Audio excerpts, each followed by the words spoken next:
So one thing that really stands out to me that I hear from a lot of other moms is leaking. You know, Yeah. that you hear from so many moms like, oh, you're a mom now. You'll pee when you sneeze for the rest of your life, which just drives me crazy because I hate hearing that moms are dealing with this kind of stuff and they just think it's normal and it's something to be dealt with. Yeah, but so that leaking of urine during any kind of like running, jumping, sneezing, any of that impact kind of force, or just even leaking on the way to the bathroom, having those really urgent feelings that I need to go and I need to go now, and then maybe not being able to hold it in. Some other things that we might notice are, and the bowel can be part of that too. So leaking of stool or gas could be part of that as well. There we are. Well, hello, Mom Nation. I am back again. It's Katie, your founder, and I am here with another Live and Learn where we go over like things that you guys want to hear, things that you guys want to learn. We teach you things here, information that you can walk away from the show using, or we teach you a skill that you can walk away from this show and be able to implement right away. And today is just exactly like that. But before I get into our very, very special guest today, I just want to give a big shout out to my very, very good friend, Kristen Leach, over at Sharper Edge Painting. And they are here in the Phoenix area. So all over the valley, they paint everywhere. It doesn't matter where you are, as long as you're in the Phoenix area, they got you covered. See what I did there? Local painters serving residential and commercial customers, interior and exterior needs. They've actually done both the interior and exterior of my home, so I can attest. They specialize in refinishing cabinets. Yes, they do. Find them on Facebook or call 480-430-3271. Again, that is Kristen Leach with Sharper Edge.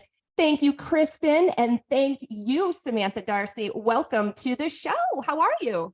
I'm well. Thank you for having me. I am so excited to dive into this. I don't know how many people say to you, I'm really excited to dive into pelvic floor. Let's do it. I think once they start to learn a little more about it, I think they're just as excited as I am. Just as enthusiastic. Well, let's dive right into it. And for those of us, our birth stories are all different. Some of us, maybe didn't physically give birth. So talk to us. We may not know what the pelvic floor is all about and kind of what happens through the whole birthing scenario to our pelvic floor. So can we start there?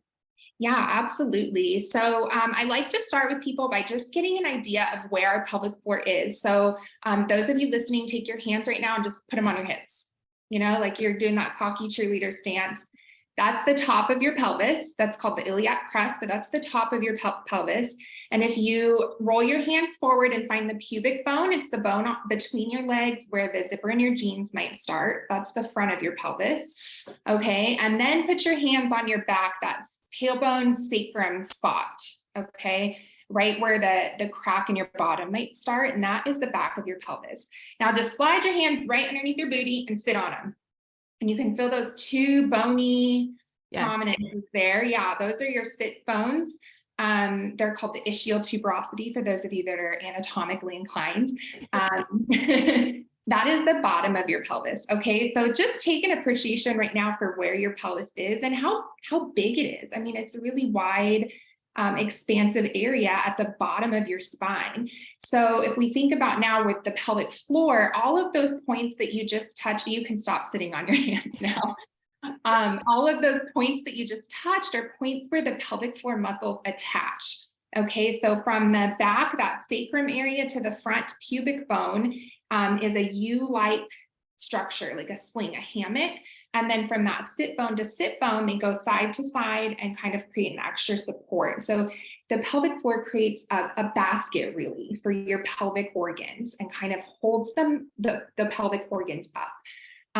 So the pelvic floor has three primary functions that we think about with like functional, it does a lot of stuff, but we really want to know, like, what does it do for me, right? Yeah. So organ support, so it holds your organs up and it does shock absorption. So as you walk around and you take impact from the bottom of your foot, the pelvic floor is the first place that feels that, and then it distributes it evenly across your upper body. So you're not taking all that impact to one spot. So that's one. The second is elimination, pee and poop. Okay, so helps us hold it in when we're not ready to go, and it helps us let it go when we're ready to go. So that's a big deal right there. Yes. And then third thing is intimacy. So our pelvic floor is really involved during sex. So it has to be able to relax to accommodate any sort of penetration if that's something you're participating in.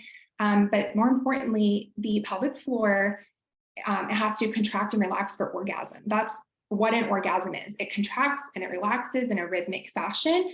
And the bigger those motions are, the bigger the feeling is. So we really need those pelvic floors online to be able to participate in intimacy as well. So it needs to be a healthy, functioning situation down there.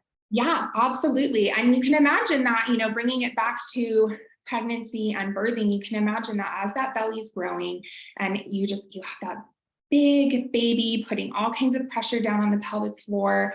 And we'll talk a little bit more about the inner core and the pelvic floor's relationship to the rest of our core. But, the baby pushes up on our diaphragm, it pushes out on our abs. And so can really cause a lot of havoc on that pelvic floor as we're just going through those changes in pregnancy. And then the birthing process itself, of course, has an impact on the pelvic floor. If you think about any type of tearing or episiotomy or even a C-section, in a C-section, you're cutting through those ab muscles. In a vaginal delivery, you might have some tearing of those pelvic floor muscles. So there really is some work to be done, after going through pregnancy and delivery. I'm squeezing my legs together as you speak. I'm like, oh yes, I remember. Thinking about it, right? It brings those visceral responses.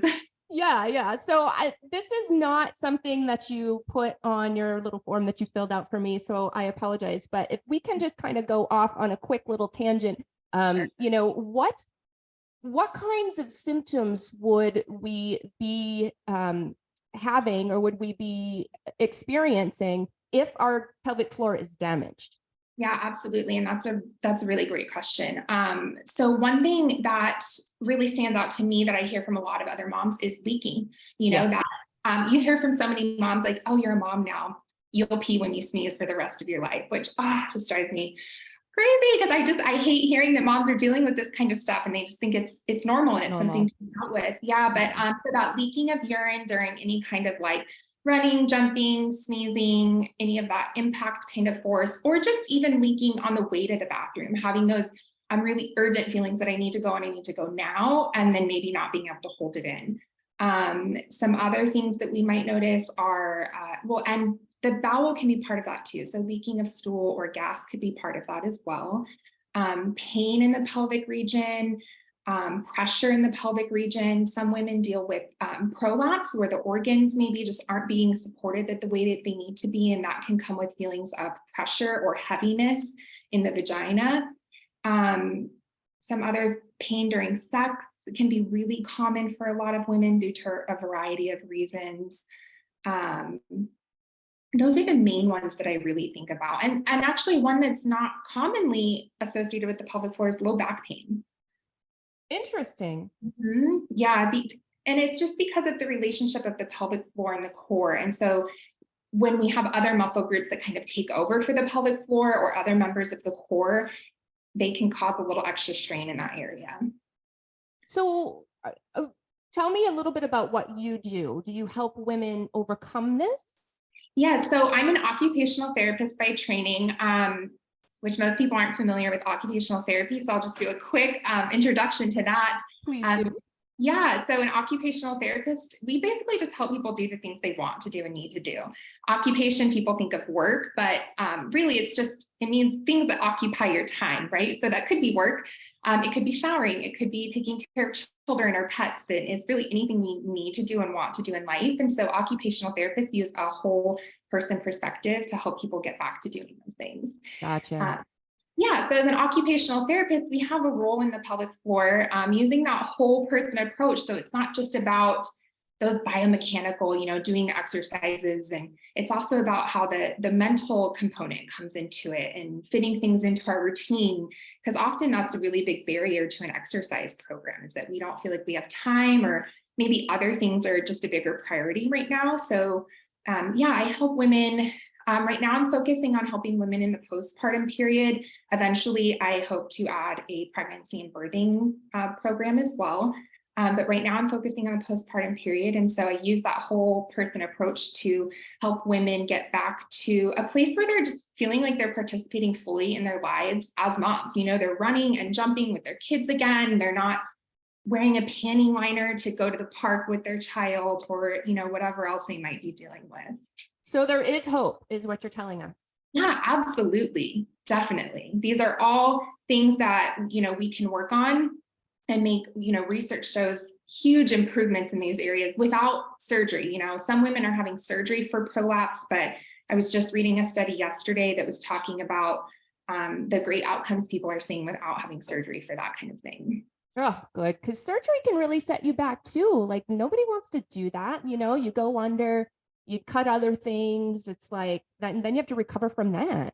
Yeah, it's scary. And actually, some of the research shows that women have recurring incidents after surgery because they never got to those foundational causes and changed their habits. So that makes a lot of sense. What about breathing? What does breathing have to do with all of this? great question. This is my favorite. So because most people are like, breathing, that's just something, like we do every day. Yeah. And I heard of belly breathing in yoga. So like belly breathing's good, right?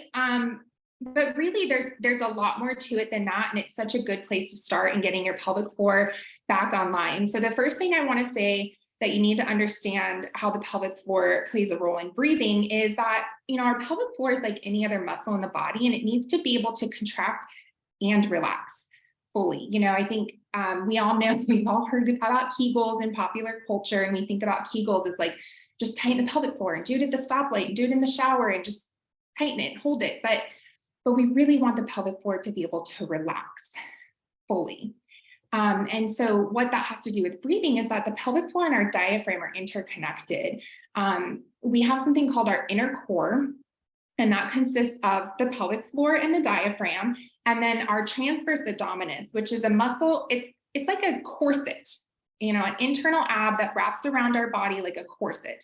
And then we have some muscles on the spine that are a part of that as well. So I have, my balloon's deflating. I have a little balloon here, if you can see it. Oh, interesting. Yeah, so your diaphragm's on the top, your pelvic floor is on the bottom, and these are your little corset muscles here. And then you have some on the back as well, and that's your inner core. So imagine this is like the canister for your abdomen, and we have a lot of pressure inside our abdomen.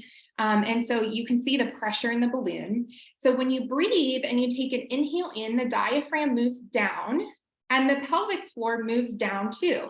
And you can kind of see that with the balloon. So as the diaphragm moves down, the pelvic floor needs to be able to expand and move down. So that's where that whole range of motion comes in. As we exhale, the diaphragm moves back up, and so does the pelvic floor move back into its resting position. And you can see as I'm moving the balloon around that the abs are moving also, and the back moves also.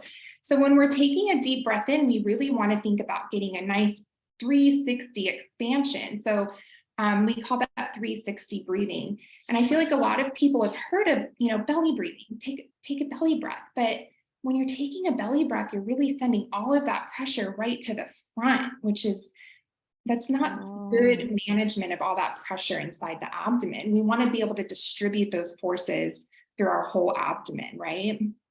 Does that make sense? It does. It does. Yeah. But nothing I've ever heard before. And I'm 43.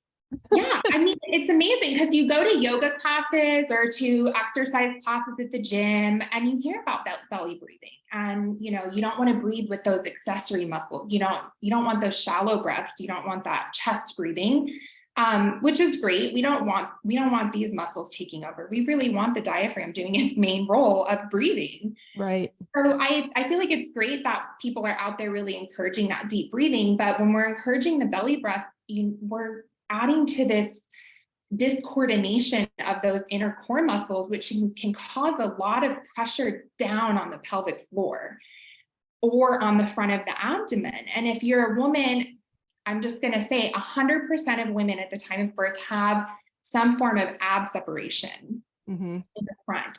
And it's also called diastasis recti. So if you've heard that term maybe from a doctor or from another professional, it's that ab separation in the front. And so when we're sending all that breath to the front of our body, it can contribute to that separation of the abs too. So we really want to make sure we're using our breath to control the pressure within our abdomen. Otherwise, we can increase those symptoms of leaking. We can increase pelvic floor tightness, which can further increase those symptoms of leaking or painful sex, or painful urination, that urge to go all the time. It's that pressure management that's really the root of what's going on with the pelvic floor. Wow. I just learned a lot right there. And I'm sure everybody else did too, because again, like you don't learn this stuff. It's certainly not something they teach you in the hospital, like when you're taking the baby home, and certainly not something that you learn about afterward unless you seek it out. So if somebody is having, some issues, they're experiencing some of those couple of symptoms that you rattled off, what is your process? So somebody gets in touch with you and says, hey, I'm having a time here. What then? Yeah. So first, I just want to say you're absolutely right. This is not something that is really being discussed. It's not something that's screened for at your 6-week visit. You took 9 months to grow that baby, and at 6 weeks, they're like, you're good to go, Yeah. All right. And even if you do bring up symptoms to your doctor, they might not know. So this is still an area where we're really advocating for women to get the help that they need. So I just, as an aside, I just want to let you know that if you guys haven't heard of these kinds of things, or, your doctor's not talking to you about it, it's not common for that to happen, but there are those of us who are trying to change that. The second thing I want to say is, if you are having problems with this and you need some additional help, you can come to my website, themommyandmeot.com, and I offer a package to kind of get back to good pelvic health and wellness. And my goal is, it's not to get people back to their baseline. It's not to get people back to, okay, you've stopped leaking, move on. It's like, I really want people to know about their bodies. Research shows that just bringing an awareness to this area helps improve symptoms. And so by empowering women to know more about their bodies and to know more about this mysterious, area in our pelvis, that alone is so empowering. So I really want to help people know more about their bodies and how to keep that health and wellness going beyond, well, I'm not leaking anymore, or sex is kind of comfortable again, so I don't need to keep working on this. I want people to get better, but I want people to feel great too. If not me, you can seek out a pelvic floor therapist. There are some pelvic floor therapists that do internal work as well. That's not something that I do, but sometimes it's necessary. And so, there's a lot of people out there. So, seek the help that you need. And the third thing I'll say is, I just want to teach you guys a little bit about 360 breathing before we go, just so you can get started on it. So what I want you to do is just put your hands on your rib cage here, with your thumbs kind of behind your back here. Okay, and just take a deep breath in. Don't think about it. Just take one deep breath in. And think about where your breath went. Did it go all through your belly? Did you feel your shoulders move up and down? Did you feel your... So that indicates that you might be using some of those muscles up here to help your breath. So this time, take a deep breath, and I want you to think about trying to expand your ribs out a little bit on your back as well, and a little bit on your belly. Oh, that is different. Did you feel the difference? Yeah. Yeah. And then now this time, take a breath, and I want you to think about relaxing your pelvic floor with the inhale. That's weird. You have to really think about that. You do, yeah. And so it's definitely a gradual process, and you think breathing, oh, that's so easy, but it's really something that we need to retrain and work on. So you guys can be practicing that at home and see how it feels, and just practice it, when you're at the park or when you're sitting on the floor playing, and see how it feels, and see if you can start to retrain your body, getting that good breathing pattern. Awesome. Well, this has been an action-packed, full of information show, and I am so excited about it. Thank you so much, Samantha, for being with us today and for talking about something that we never talk about, and we simply see memes and we joke about all the time, like moms peeing their pants kind of thing. And I think it's just like you said, it's just something that a lot of moms out there just think, well, it's normal, but I just got to deal with it. I'm a woman and I had a baby, and that's what it is, but not the case is what Samantha is telling us. Not the case. Absolutely. Awesome. Well, thank you again, Samantha. We hope to have you back to talk even further about pelvic floor and how our mamas can get theirs in good shape. For all of you out there that are interested in any of our previous live and learns, guys, we have like, I think over 100 or two shows about all different topics that teach you something, teach you a skill, or give you some specialized knowledge, just like Samantha did today. Hop on over to our YouTube channel. We are at MOMnation USA. That is our handle on Facebook, Instagram, and USA. We hope to see you over there, and we hope to see you again, Samantha. Thank you. I hope to see you guys again too. This was great. All right. Thanks so much. Bye. Bye.